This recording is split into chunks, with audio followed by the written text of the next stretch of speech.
सर्दियों का मौसम सिर्फ खट्टे अचार के लिए नहीं बल्कि मीठे मीठे से प्यारे से लड्डुओं का भी होता है। सर्दियों में इतने तरह के लड्डू बनते हैं और सिर्फ ये 2 या ढाई या 3 महीने ही हम इन लड्डुओं को खा सकते हैं। तो लड्डुओं की इसी सीरीज़ में मैंने आज मेथी के लड्डू बनाए हैं। मेथी जो हम अचार मसाले में इस्तेमाल करते हैं, जी हाँ, वही मेथी है। मेथी को मैंने पीस लिया है, सिर्फ इसे सूखा पीसा है मैंने। 1 कप मेथी ली है और इसे मिक्सी में मैंने ग्राइंड कर लिया है। ये देखिए कोर्स सा पाउडर मैंने बनाया है, आप चाहें तो और बारीक भी पीस सकते हैं। इसके बाद जितनी इसमें मेथी है उससे डबल दूध डालेंगे। मैंने यहाँ पे 2 कप दूध डाला है क्योंकि मैंने 1 कप मेथी ली थी। इसके बाद इसे करेंगे अच्छे से मिक्स, ताकि कहीं कोई गुठली न रह जाए या फिर सूखा न रह जाए। आप इसे फोक से मिक्स कर सकते हैं। ढक दिया है इसे मैंने, और इसे आप मिनिमम 4 घंटे और ज़्यादा से ज़्यादा ओवरनाइट रख सकते हैं। ये रहे ड्राई फ्रूट्स इसमें डालने के लिए, कम कम से मैंने लिए हैं। आपके पास जो है उसे डाल लीजिए, जो नहीं है छोड़ दीजिए। ये रही काली मिर्च और हरी इलायची।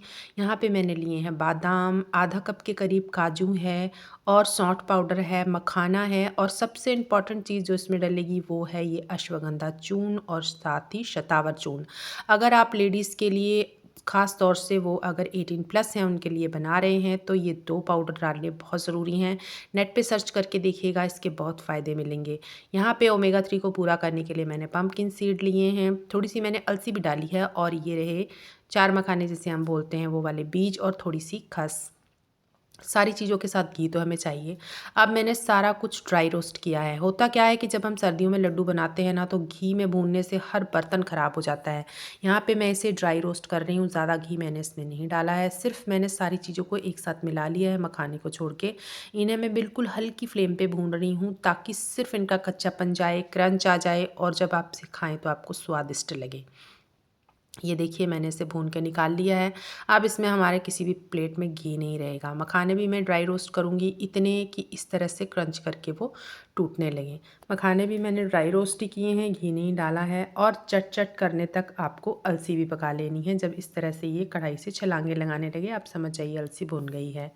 थोड़ा सा गोंद डाला है मैंने, ऑप्शनल है, आप चाहें तो डालें, नहीं तो अवॉइड भी कर सकते हैं। अलसी भी ऑप्शनल है, पर मैंने जो जो थोड़ा थोड़ा बचा हुआ था मैंने सारा कुछ यूज़ कर लिया है, इसलिए मैंने अलसी भी डाली है। गोंद को बहुत बारीक किया है मैंने, और सबसे इम्पॉर्टेंट, इसे बिल्कुल हल्की फ्लेम पे भूनना होता है, नहीं तो ये अंदर से कच्चा रह जाता है। घी में मैंने थोड़े से डाले हैं ये नारियल काट के, अगर आपको अच्छे लगते हैं तो डालिए, नहीं छोड़ दीजिए।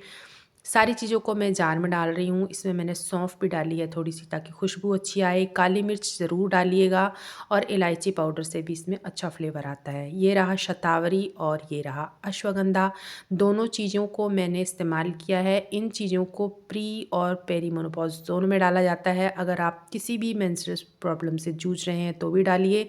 अश्वगंधा मेल फीमेल दोनों के लिए बहुत अच्छा है, और शतावरी भी दोनों के लिए अच्छा है, इसलिए ज़रूर ऐड कीजिएगा।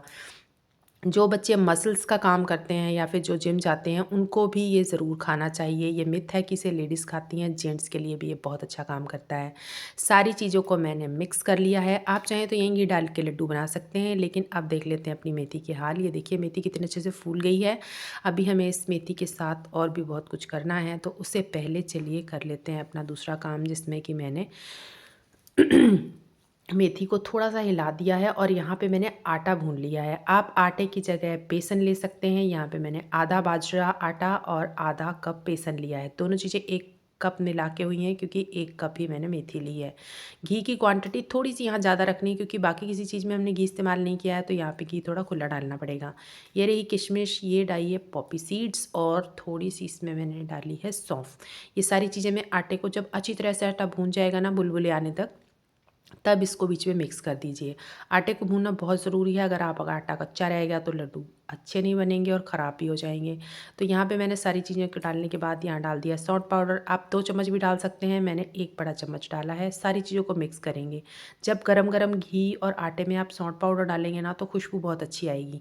ये देखिए दाख भी अच्छी तरह से, किशमिश भी फूल गई है। नीचे उतार लिया मैंने इसे, ताकि जल ना जाए, और इसे हल्का हल्का सा ठंडा होने देंगे। फिर हम इसे भी अपने ड्राई फ्रूट वाले मिक्स में मिला लेंगे। ये देखिए मैंने इसमें मिला लिया। सारी चीज़ों को मैं एक ही बर्तन में मिलाती जा रही हूँ, ताकि ज़्यादा बर्तन ख़राब ना हो।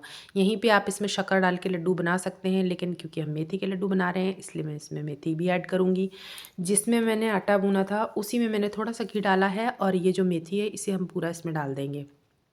अब सबसे ज़रूरी स्टेप है कि मेथी को भूनना। आप देख रहे हैं मेथी कैसे लग रही है, बिल्कुल जमी जमी सी, स्टिकी स्टिकी सी। लेकिन जैसे जैसे ये भूनती जाएगी वैसे वैसे ये बिखरने लगेगी और आपको बिल्कुल अलग सा कलर मिल जाएगा। अभी कुछ सफ़ेद सफ़ेद लग रही है, ये देखिए जैसे जैसे भूनती जा रही है ना, बिल्कुल बिखरती जा रही है, इसका मॉइस्चर ख़त्म होता जा रहा है और ये बिल्कुल सुगंध आने लगती है मेथी के भुनने की। कलर चेंज हो गया है, ब्राउन हो गया है, डार्क हो गया है और बिल्कुल अलग अलग बिखर गई है, जैसे बेसन बिखरता है ना, ऐसे बिखर गई है। तो समझ लीजिए कि मेथी जो है वो अच्छे से भुन गई है। मेथी कड़वी नहीं लगती है अगर आप दूध में भिगोएंगे, घी में भी भिगो सकते हैं, लेकिन अगर ओवरनाइट भीगी है तो बिल्कुल भी मेथी कड़वी नहीं लगती है इस लड्डू में। अब डालेंगे गुड़।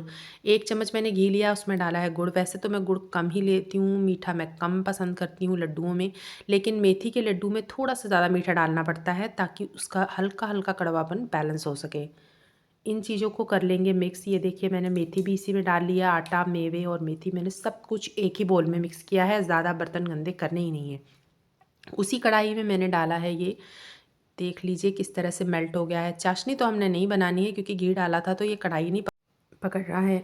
यहाँ पे आपको याद रखना है कि आपको चाशनी नहीं बनानी है, सिर्फ घी को मेल्ट करना है, सॉरी गुड़ को मेल्ट करना है। गुड़ को अच्छी तरह मेल्ट करके मैंने यहीं पे सारे मिक्सचर को अच्छी तरह से मिक्स कर लिया है। थोड़ा गर्म है तो कड़छी से ही करिएगा और जैसे जैसे मिक्स करते जाएंगे, क्योंकि बाकी चीज़ें ठंडी हैं तो ये गुड़ भी ठंडा हो जाएगा।